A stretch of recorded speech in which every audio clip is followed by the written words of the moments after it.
Welcome into an all-new episode of Her Playbook. The Her Playbook podcast is presented by Kendra Scott. Game day just got personal. Find your winning look at Kendra Scott, where team spirit meets personal style.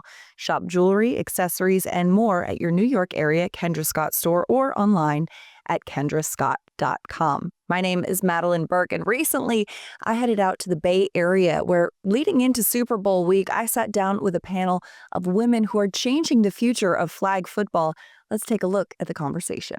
And I am so thrilled to be here today with this incredible panel as we celebrate the women who are shaping the future of sport, the future of football, and primarily the future of flag football. To my left here, we've got Katie Sauer. She's a 5-time national champion, defensive coordinator for women's flag football team at Ottawa University, former NFL coach. Katie Sauers.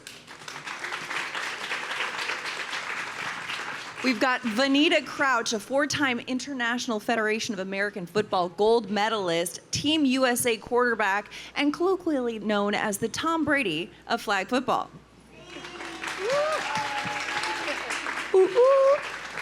And we've got Daisy Throckmorton, the Max Preps California Player of the Year, who most recently got to participate in the flag football event at the 2026 NFL Pro Bowl. I am thrilled to be here. We've got quite the panel up here today. But first of all, I'm going to start with you, Katie, on this. We've seen a real breakout moment, it seems, for women's sports. And especially over the last 5 years, it has gone from 0 to 100. As somebody who's been a part of the game of football for so long, was there a moment that you registered, wow, this is really starting to gain some traction? Yeah, starting in 2020, actually, I think you guys remember the pandemic, right? Actually, a crazy thing happened when it came to women in sports. So nothing was on TV. You guys probably remember you were just waiting for something like someone play, please. And who was the first group to actually start playing? Do you guys remember? It was women's soccer. And that happened to be a reason why a game was nationally televised. And surprisingly enough, when it's nationally televised, more people see it.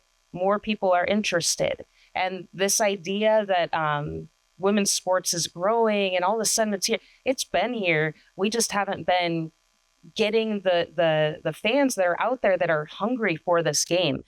Visibility is so important. I know we'll probably talk a lot about that today, but I think it's the driving force behind where we are today and how far we're going to go is just the reality that there's finally investment, there's finally visibility, and with that comes revenue, it comes the product, and it comes the fans. And absolutely, the visibility is important, the representation is important. Vanita, when you started, playing football, obviously you played a lot of sports growing up. You went to SMU to play basketball, but when you started playing flag football, you were playing with men. Now that you see there are so many opportunities for women and girls to play in a space that is for them, what does that mean? I think it's a special time that we have a space for us. We all kind of grew up seeing Friday Night Lights high school football, Saturday college football, Sunday NFL, and we just never felt that space was our space. And so, as Madelyn said, I think representation matters. If you see it, you can be it. And I feel like with the visibility that, Kate was saying, that we're getting in the investors, having the NFL stand behind us, having USA Football and IFF and everybody, making it more visible. You guys are seeing that, hey, one day I could be in those shoes. We're going to be competing in the LA 2028 Olympics, and that's a dream that I want. I'm sure Daisy wants, and I'm sure you guys want. So the visibility of it, and it's growing, and the people behind it, is just what made it feel special. Like, this is our space and our time, and we just need to be talking about the way everyone is. Well, and you guys have had such different experiences about, the omnipresence of it. I mean, Daisy now is a senior in high school. It feels like the opportunity to have a scholarship to play flag football has been something that's more present for you. How do you feel like the newness of this wave, or does it feel like something that is solid for you? Yeah, I definitely feel the newness of it for sure. Like, I can tell that it's starting to grow, but it's still, it's only in D2 and D3 schools right now, and D1 just announced that they are officially going to have it. So I think that's really huge, and it's really important for me because that is my dream, is just to play Division I flag football. So I think I definitely still feel the newness, but I can tell that it's coming up for sure. Well, and that's as a senior in high school too, that's got to make it tricky when you're deciding where am I going to go to school, right? You know, how does that play into those factors? Yeah, I mean, it's definitely hard because there's an aspect that it's like, okay, maybe I should just not play for 2 years to keep my eligibility for when it is D1. But then at the same time, I'm like, I really want to play football. Like, it's what I love doing, and I don't want to have to sit out for 2 years. But if that's what it takes to accomplish my dreams, then I'm going to have to do that. Yeah. Now, when you look at the way that, you know, the NFL has been backing this sport as well, and then the NCAA, the Olympics, of course, we're talking about it. The support, the institutional support with these brands, these things that when people say NFL, when people say NCAA, when people say Olympics, we all know what they're talking about. Having that support, Katie, behind a sport like flag, what does that do for the sport? You know, the grassroots initiative can really help start the passion, right? But then the places like the NFL, the NCAA, those are the ones that make it legitimate. They're the ones that give it the structure. It gives, you know, a chance to have the resources. You guys have no idea how lucky you are at the age you're at. Like, you are going to have every school available to you when the time is. I didn't even get a chance to play. But because of all these institutions finally not seeing that it's a charity, because women's sports, I think that secret's out. It's not a charity. It's a moneymaker, right? And that's what drives a lot of these investments. And people are finally seeing we can make money, and you guys can have a chance to have the resources that your male counterparts have had for years. Making money in a sport that is about women and for women. And yes, you know, people will, you know, the lay sports fan might say, oh, this is football, but it's girls football. But this is also a different sport. And, you know, there are so many elements about flag football, Anita, that make it so unique and so different. How would you quantify that and how the world of flag football is being built recently? You know, I have played a lot of sports, as you said, growing up. I started out with soccer, basketball. I did track. I did volleyball. I decided to pursue my time into basketball because I knew there was an opportunity to have a Division I sport. And I'm super jealous of Daisy because, and everyone else in this generation, because you guys, we and all of us are writing history together where we've connected this pipeline, and it's going to be a Division I sport for everybody. And so I'm jealous that I don't get that opportunity, but because in flag football, there's something different about it, about how inclusive the sport is. It's not the same skill set. You could be myself, 5'5". You could be 6'5". You could be a little, you know, a little boy playing, a little girl playing, a little bit heavier, a little bit skinnier. It's the most unique sport I've ever played that welcomes all shapes and sizes and ages. And you can have a very effective space in the sport. And so flag football to me is just crazy inclusive. It gives opportunities for everybody. I'm not that I really like to talk about this, but it's okay. I'm going to be proud. I'm in my 40s balling out, playing quarterback for Team USA. That is impressive. And it's that not is very. Thank you.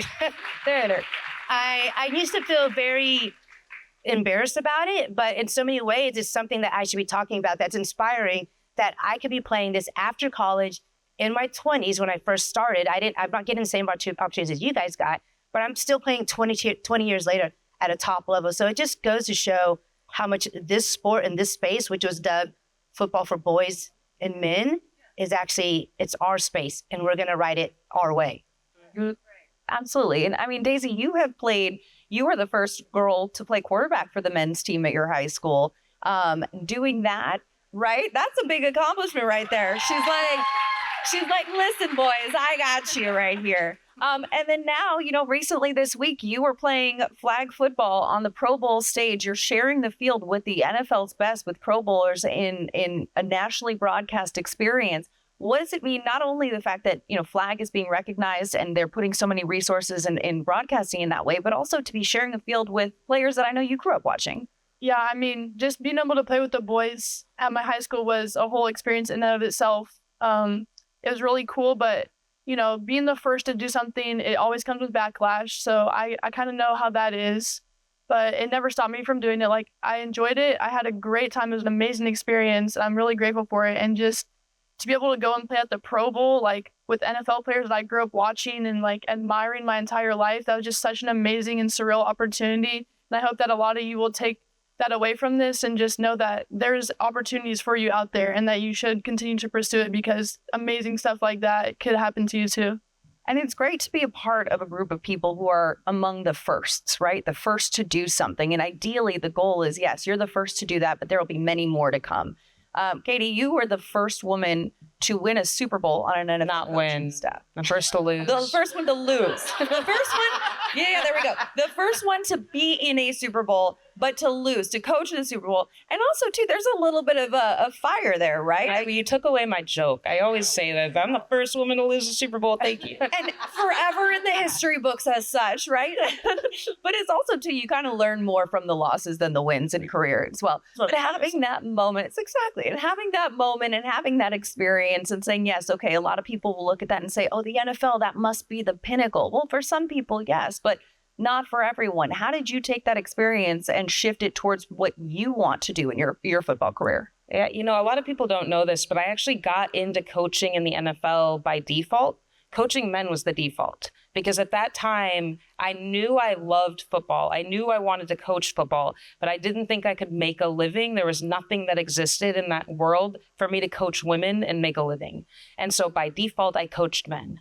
And it was great. I learned a lot. I had some great experiences, but I'm telling you, you guys, when you're thinking about your dream, the NFL is great, but just because it's men doesn't mean it's the best.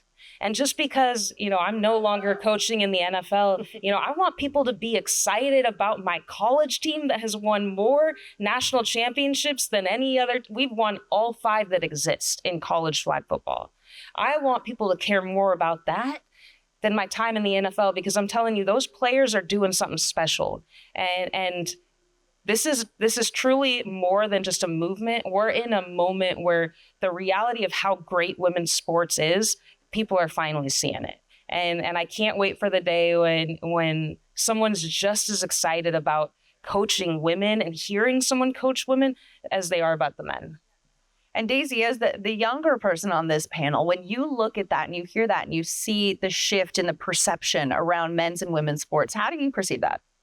Yeah, I think it's definitely because I've seen a lot on social media, especially for me, because, you know, playing on a tackle team with all guys, like, you know, a lot of people in the comments, they don't agree with it. And, you know, they have their jokes and stuff. So it's definitely, you know, it's not the best thing to see. But at the same time, like, I've realized that those people are not important. Like, they are the ones that are sitting at home while I'm the one playing. So it's not like their opinion really matters to me, or nor should it, because it started as a man's sport, but like, there's no reason why women can't play it. There's nothing that stops you from doing it. And that's what I realized. And that's why I did it, because nothing stopped me, nothing stopping any of you, which is why I think it's growing so much, because people are finally starting to realize that and put some more respect on it.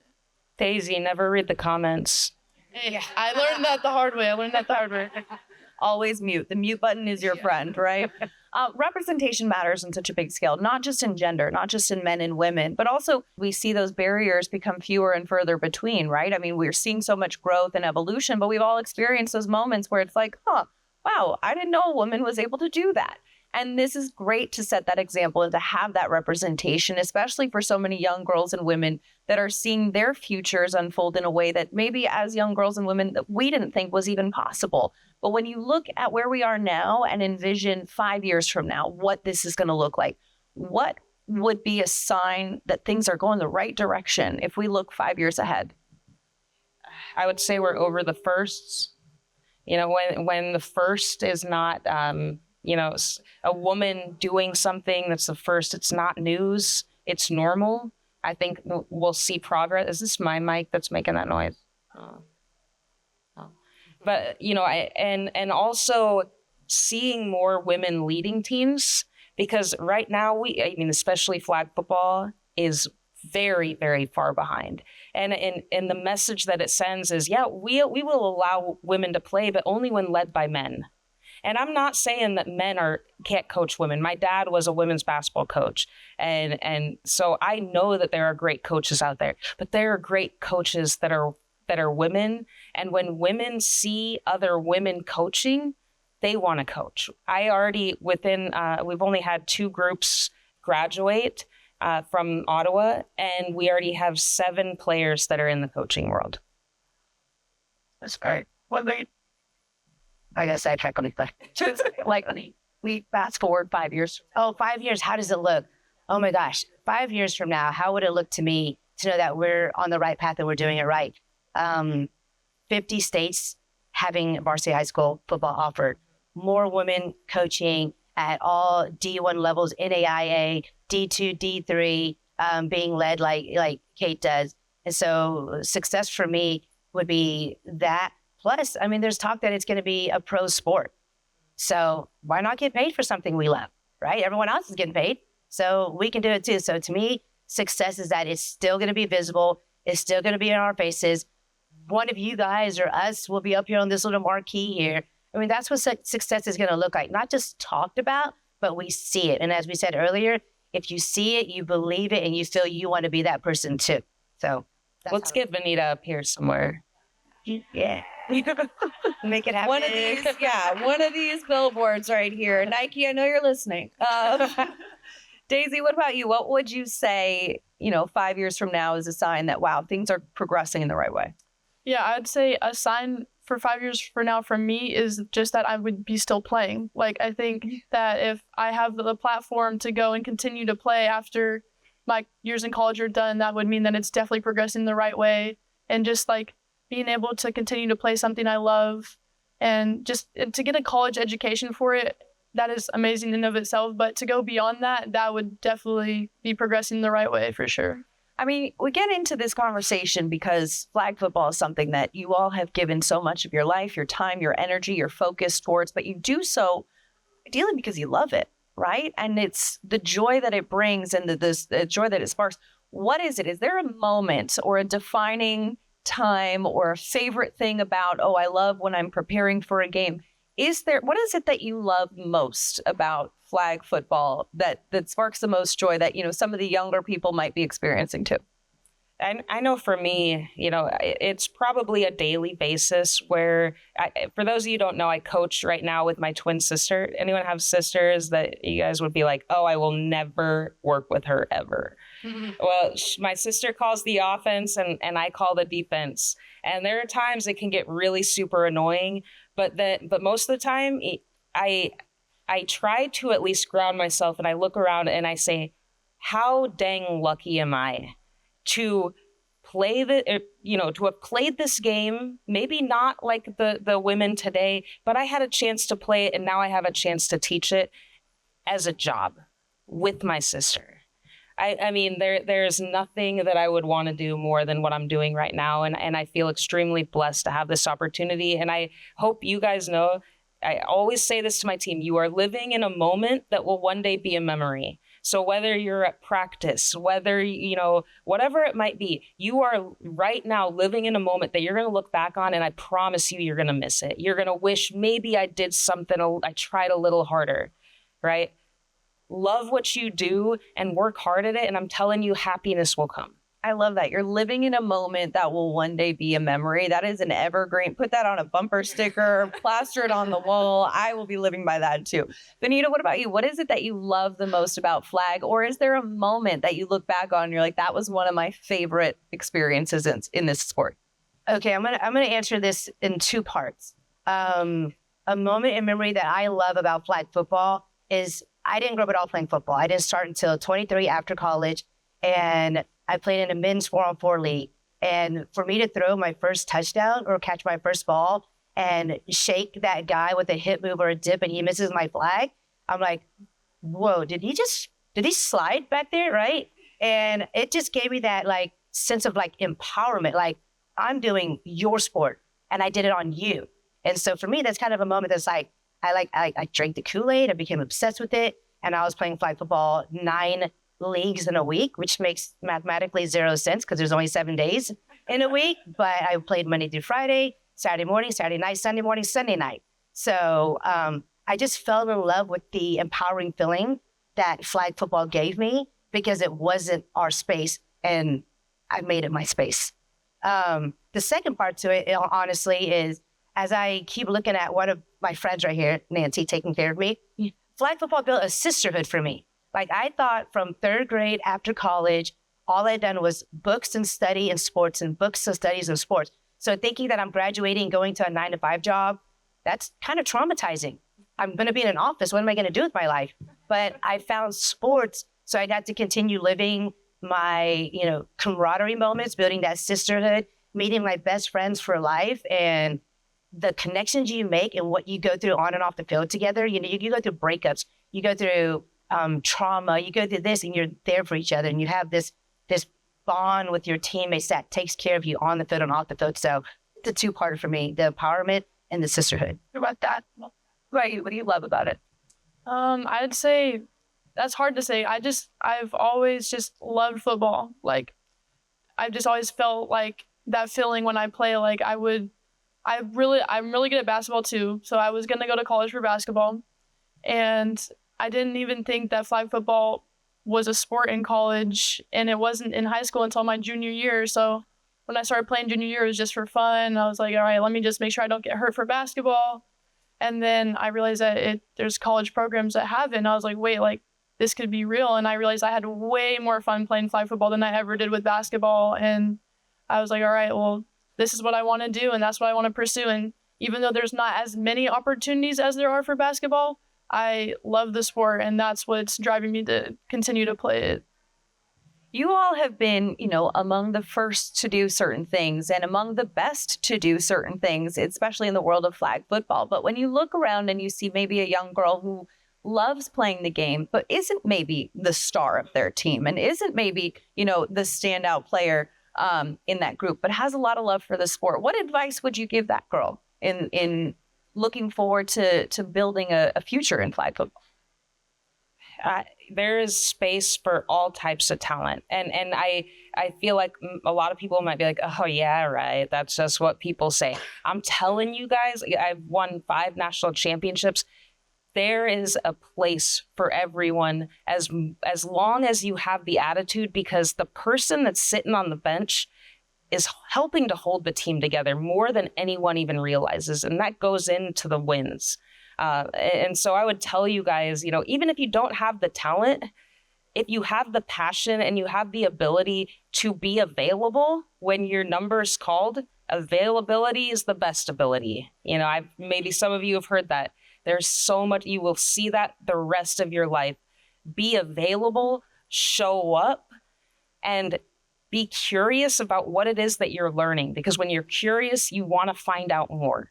All right. Always be curious and continue with the attitude of I can actually impact this team regardless of what my skill level is. I like that. I would add to Kate's answer that, as we said, flag football, it's inclusive. It comes in different shapes and sizes, right? But sometimes your winning doesn't necessarily have to come in the win column, like you won that game. Because in flag football and in sports in general, I feel like winning comes in different shapes. It could come in a connection you made, a bridge that you crossed, and now you're working, for this company or that company. Maybe it's your best friend you met. Like winning looks different. And for us, when we talk about sports, we think about so-and-so is undefeated, so-and-so's, that's great. But I won in ways that are not data-driven. And I think that's important to realize that you may not be the best, you may not be the biggest, but, I said it earlier with Azalea, just go do it. What do you have to lose? You have to lose everything you don't try. You miss every shot you don't take. We hear that all the time. Take your shots. You're going to win. You just got to open your eyes to see what did you win. Yeah. That not only being good at it is what's important, but if you love a sport, there's no reason why you shouldn't play it. Like, sports in general are really, really good to get into. Like, I wouldn't be here if I didn't play sports. They wouldn't be here if they didn't play sports. Sports are just really good just to grow as a person as well as an athlete. And I think that's what a lot of people don't really see. But it's like, it really does help you just grow and build communication and just get better at everything that isn't related to athlete as well. I love it. I love it. Now, as we look at the growth of flag on the macro stage too, it is becoming an Olympic sport. There's so much more representation in college on all these different platforms. When it was announced that flag football was going to the Olympics, the amount of men in the National Football League who were like, I want to play, was astounding. And I love that because there's nothing more uniqueness, saying I won a national, like a world championship on an actual world level, right? But this is a different sport. This is a different sport than tackle football, right? Daisy, we were talking about it earlier too. You want to go for the shiftiness of the hips and all that kind of stuff with tackle. How would you describe some of the nuances that make this sport different? Yeah, I think tackle football and flag football is completely different. Like it's first of all, it's 11 compared to 7 or 5. So there's a lot more you have to think about in tackle, and like the speed is way faster. But in flag football, I think it's a lot harder in a lot of ways, just because of how fast you have a rusher on you every single time, the different reads that you have to make, because the defense can look so much different in any given team or whatever. And it's just like, it's definitely not something that I'd see translating a whole lot to tackle football, because of just how different everything is. So I think that it's really cool that NFL guys want to play it too, but I think it's definitely not something you can just pick up the ball and put some flags on and say, all right, I'm good at it, like, because I play tackle football. You definitely have to practice it a lot and like understand the game to be able to be good at it. Yeah, I'll build on that, because there's one thing I always say that sticks with me when people ask, how does it translate and from the tackle to the flag world? And I always like to say, flag football to me is a finesse dance. It's like ballet. There's an art, there's a technique, there's a smoothness, there's a cleanness, there's a creativity to it. And it's a respected dance. Tackle football, which I love, although I don't want to get hit, as I said, fragile, is like hip hop crump dancing, the flips, the turns, the toss, like it's different. I can't do that, but I can dance my ballet. So I respect both styles, but if I were to go into the tackle space, I would have to learn how to breakdance and do all those crazy stuff. And if a football tackle player wants to come to the flag place, I think they have a space. It's just going to take time to perfect that technique. So you just can't jump in. It's smooth. It's finesse. Travis Kelce is not going to be a flag player. I'll tell you that. No, not his dance. He might want to, and he can dream big, but I'm telling you, Travis, not happening. Yeah, no ballet for Travis. We can work on it. We're good to see. Yeah. But like you said, it's not like a hard no of being able to make that transition. Some people can do all types of dance. Some people are better at the finesse. Some people are better at the harder stuff right there. But it is such a different game and such a different sport, and not just, physically, but strategically. Yeah, and that's, one thing that when I came from the NFL to flag football, I was looking online trying to figure out what are these flag defenses that everyone's running, and I couldn't find anything I liked online. And then I'm like, you know what? I have this knowledge of everything, of my past experience. Let's see how it translates, and I figured out that if you're sending a blitz every time, like in tackle football, it's basically like a fire zone that you're playing. You're playing a lot faster game. And so I looked up, I researched a lot of that stuff from my experience in the NFL, and I translate it into this game. That's how closely they are related. It's worked out pretty well for me, winning 5 times. Winning all of the things. Yeah. Only 5. Only the 5 that exist. Yeah. Everything that exists, you have won. Except the Super Bowl. Except the Super Bowl. But you know what? You're the first to lose it. Yes. No one can ever have that. No one can have that, future trivia.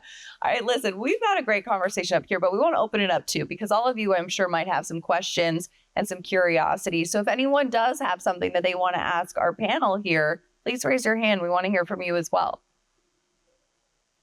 Ask. Don't be Oh, shy. there we go. We got one.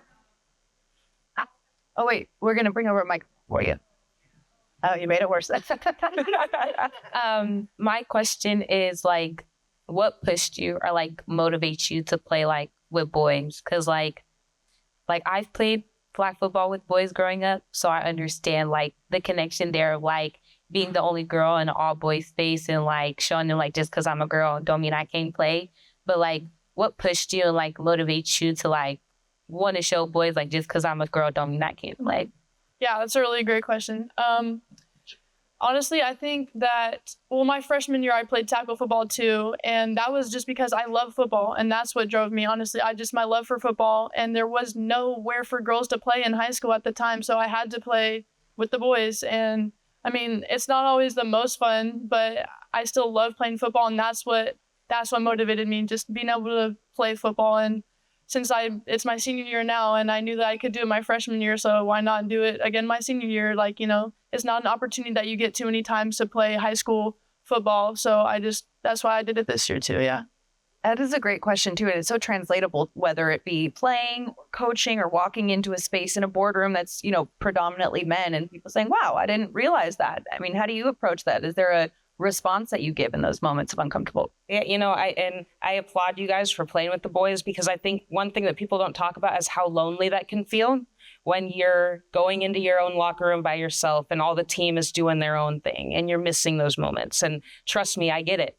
I had a very similar experience. And I think one thing that I learned when I first started in the NFL, I remember I was looking around and everybody kind of looking at me, like, oh, and what I realized is that I was spending a lot of energy worried about what people were thinking about me, right? And I think we all have a tendency to do this, where we worry about what everyone else is thinking, and we hope it's not bad. We hope that they see the good things, right?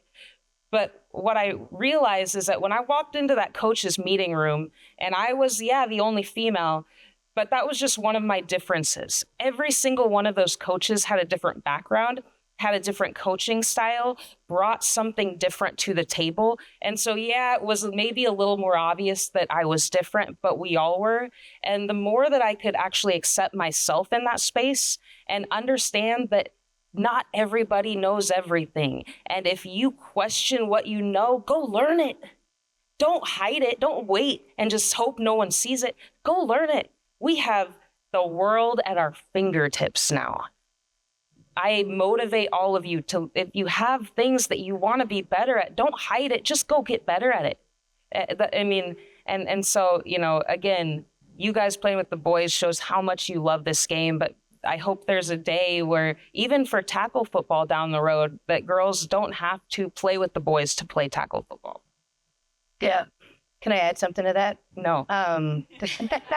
No. Yeah. Cut off. Okay. That lonely word you just said and the story you kind of gave, I remember that lonely feeling. And like you said, if you don't know something, go learn it, right? That would be your step 1 and 2. But there's step 3 to that in listening to Kate, which is use your voice. Be confident in what you've learned and your experience and what you've played, who you've played with. So what? We're in a guy's space playing football. It's just a space. It's football and it's a space, and it's all of our spaces. So you have to use your voice. I remember that feeling being the first female coach in the Pro Bowl with Eli Manning and DeMarcus Ware when we were in Vegas. And I'd never been in this situation, but I was in a men's locker room with all these NFL stars. The coaches were here, and I had my own little separate spot as one, kind of that imposter feeling. They didn't know who I was. I had my own locker room because I was the only female. So I get that. It's respect, right? And privacy, I get it. But at first, I was afraid to use my voice because I know flag football. That's my dance you're doing. I'm ballet. You're hip hop. And I was afraid to use my voice at first. But when we had our coaches meeting with the players coming in later on, and I spoke with Eli and I spoke to DeMarcus, I showed that I actually know what I'm talking about. And they listened. And I got to speak to the boys and tell them my flag plays, because flag plays are different than the O lineman protecting for you. Everyone's eligible. Everyone can go after you. Get rid of the ball fast in 2 seconds, right? So I just remember that lonely feeling, that space that I didn't belong. I'd already done the research. I'd already done the learning, but I hadn't executed part 3, which is using my voice. So I would say, trust yourself, trust your experience, be confident, use your voice. I like that. I like that. Have you ever had a time where you like didn't want to do it anymore? You're like, oh, I'm giving up. I'm not going to do this anymore.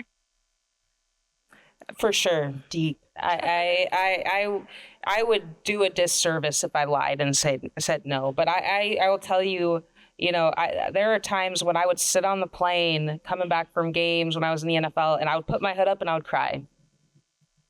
I'm just being honest, because there were times that felt so lonely. So lonely. So many times I said, is this what I'm going to be doing? Like, is this...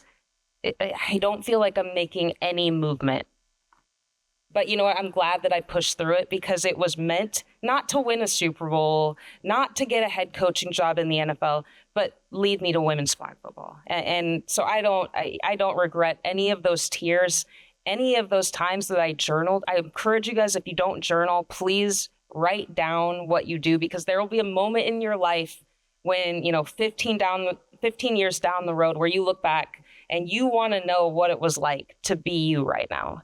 And it's going to mean a lot more 15 years down the road. So please do that, because the hardships that I read now through this journal, my twin sister even read it without my knowledge, and she actually added to the page. I don't encourage any of you guys to do that.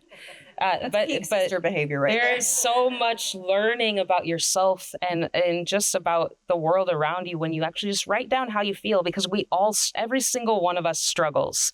Every single one of us. I like that too. And like Nita had mentioned earlier, what you're living right now is a memory. And, maybe it's hard and maybe it's, there's struggles, but when you look back at it, it'll make sense why, right? Yeah, I mean, I would be honest. I think we all are human and we all go through that.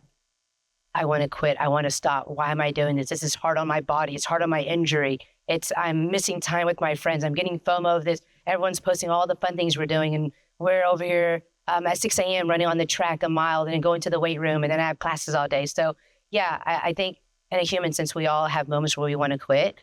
For me, my motivation is thinking about my why, and my why are my students, the village who got me here, thinking about my mom's journey, and even just thinking outside of the sport, why do I love this? It's the people I get to do it with. I get to win together. I get to lose together. We get to cry together. We get to do pranks and deal with each other's shenanigans together. Like, there's so much more winning, like I said earlier, than the game itself and the hard work it takes. Because, yeah, that stuff wants to push you. It's meant to push you to the limits. But it's building a stronger you, whether it's going to be on the sport field, whether it's going to be a project leader, whether it's going to be in the office. I think it builds you. But, yeah, we're human, and we want to say deuces sometimes. But find your other why at that moment, Yeah, I'd say for me personally, I am one really, really competitive and very hard on myself. So sometimes those two things can be really dangerous.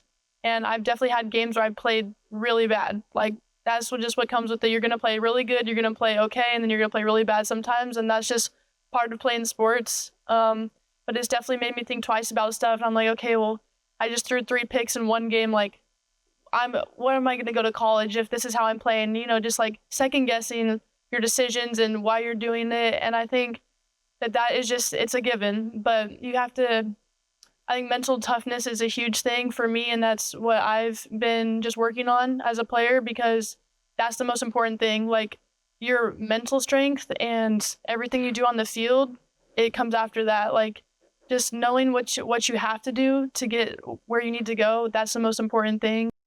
What an incredible conversation with Katie Sowers, Vanita Crouch, and Daisy Throckmorton. I'm Madelyn Burke. Thanks for listening to this episode of Her Playbook, brought to you by Kendra Scott.